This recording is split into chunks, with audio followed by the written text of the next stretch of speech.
ओम विष्णु विष्णु। बोलो गुरु जम्बेश्वर भगवान की जय हो।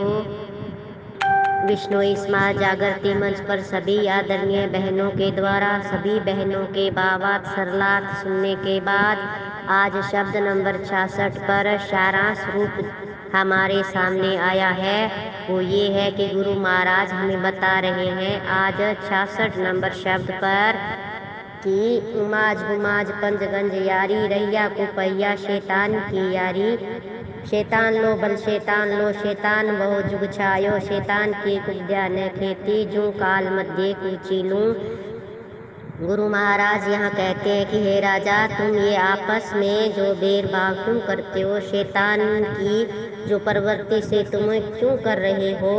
और शैतान का जो गुरु महाराज कहते हैं कि शैतान से तो जो आप नित्य प्रति नमाज पढ़कर ईश्वर को याद करने वाला व्यक्ति होकर भी इस प्रकार से जो गुरु महाराज जिज्ञासु को बता रहे हैं कि उनको नेत सिंह को पकड़ करके कैद कर दिया और अब युद्ध के लिए तैयार होकर आ गया, यह तेरा कैसा अहंकार है। तूने सदा जो अपने मन की इंद्रियों को तो वश में किया ही नहीं और ना ही बुद्धि से कभी भलाई सोची। तो गुरु महाराज इस शब्द के द्वारा बता रहे हैं गुरु महाराज कि इसलिए तुझे इस स्थिति में पहुंचा दिया कि अब तुम इनकी मित्रता को छोड़कर विवेकशील बनकर जनता के भलाई का कार्य कर। तुमने शैतान लोगों से जो मित्रता करके यह कुमार्ग अपना लिया है।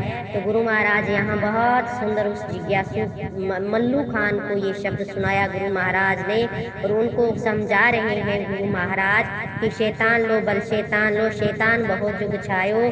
तो गुरु महाराज यहाँ कहते हैं कि तुम्हारा तो यह कर्तव्य बनता है कि जो वास्तविक में ही शैतानी करते हैं तथा जो बदमाशों के भी बदमाश चोर डाकू अपराधी हैं उन्हें तो आप अपने अधिकार में लेकर उन्हें दंडित कर सकते हैं, किंतु जो निरपराधी लोग हैं उन्हें बिना प्रयोजन ये तुम युद्ध के लिए ललकारना तुम्हारी बुद्धिमानी नहीं है। तो यहाँ पर गुरु महाराज कहते हैं कि जब कोई भी युद्ध होता है, कोई भी लड़ाई होती है, जो सैनिक मारे जाते हैं वो तो बेचारे जो गुरु महाराज कहते हैं कि उनका तो कोई अपराध ही नहीं होता, वे तो निरपराधी लोग होते हैं, उनके घरों को आप क्यों उजाड़ रहे हो।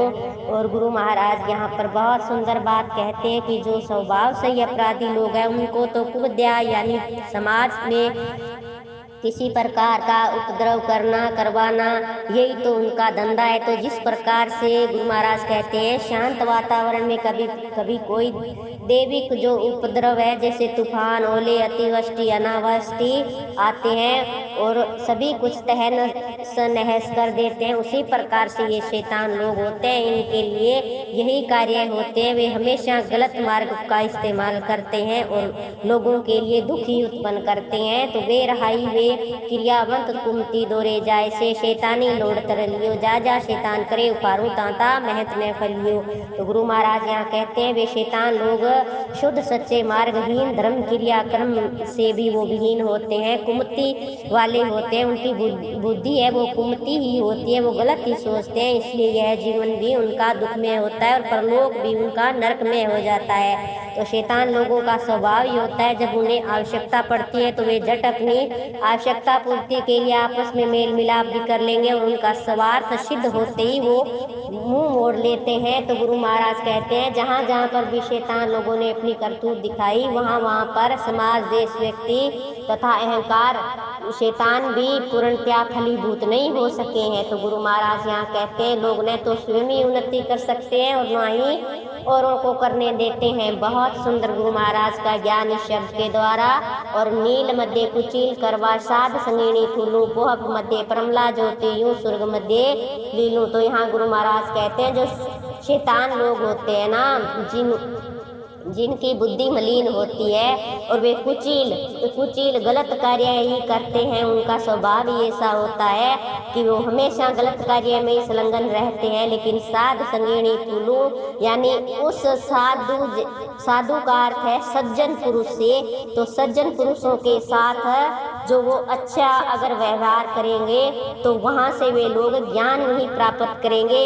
और गुरु महाराज कहते हैं कि जो कुचिल लोग होते हैं उनका तो जो व्यवहार ही दुष्टतापूर्ण होता है, तो वे लोग उन अच्छे लोगों सज्जन पुरुषों से ज्ञान कहाँ से प्राप्त करेंगे। और गुरु महाराज कहते हैं जिस प्रकार से जो पुष्प में सुगंधी समाई हुई है, उसी प्रकार से परमात्मा की जो ज्योति है, जो यहाँ पर परमला ज्योति गुरु महाराज कहते हैं कि जो ज्योति है वो सर्वत्र व्यापक है, तथा वही ज्योति उन दुष्ट जनों में भी होती है, किंतु उस ज्योति का प्रकट्य वे लोग नहीं कर सकते हैं, वो नहीं समझ सकते हैं कि उनके अंदर भी परमात्मा होते हैं। उसी प्रकार से स्वर्ग में भी परमात्मा की लीला है, वो सर्वत्र समाई हुई है।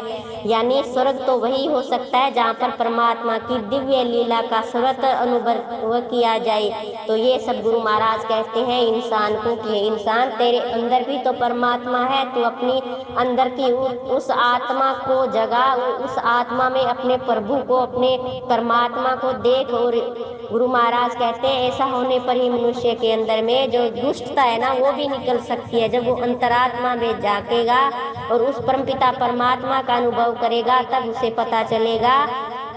और गुरु महाराज कहते हैं संसार में उपकार ऐसा जूं गण बरसंता नीरू, संसार में उपकार ऐसा जूं रूही मध्य खिरूं। तो गुरु महाराज उस राजा को कहते हैं मल्लू खान को कि संसार में तो उपकार ऐसा करना चाहिए जिस प्रकार से बादल जल बरसाते हैं, तथा संसार में परोपकार तो उस प्रकार से ही करना चाहिए जिस प्रकार से जैसे हमारे लिए एक माँ जो अपने शरीर के मध्य से जो दूध उत्पन्न होता है उससे जो जीवन का विकास होता है, तो माँ होती है वो भी जब दूध उसके स्तन में आता है तो वो भी एक परमार्थ के लिए होता है, वो भी एक परमार्थ होता है। और इसी तरीके से जैसे बादल भी हमसे कुछ नहीं चाहते लेकिन फिर भी वो बरसात करते हैं और परमार्थ का जो कार्य करते हैं, तो परोपकार अगर हो तो उन बादलों के जैसा करो। और परमार्थ करना है तो जैसे माँ अपने बच्चे को दूध पिलाकर परमार्थ के लिए जो कार्य करते हैं, तो ये परमात्मा का दिया हुआ जो एक चीज है कि जो दूध आता है वो भी तो परमात्मा की कृपा के बिना थोड़े ही आता है, वो भी परमात्मा की कृपा के बिना नहीं होता। तो यहाँ पर चाहे जो भी चीजें आती है वो गुरु महाराज बहुत सुंदर बात यहाँ इस शब्द के द्वारा बताई हमें कि इसी प्रकार से जो मानव को भी निस्वार्थ भाव से सेवा करनी चाहिए, किसी का धन अपहरण करके उसे दुखी नहीं करना चाहिए। यही भाव है गुरु महाराज का। बोलो गुरु जम्बेश्वर भगवान की जय हो।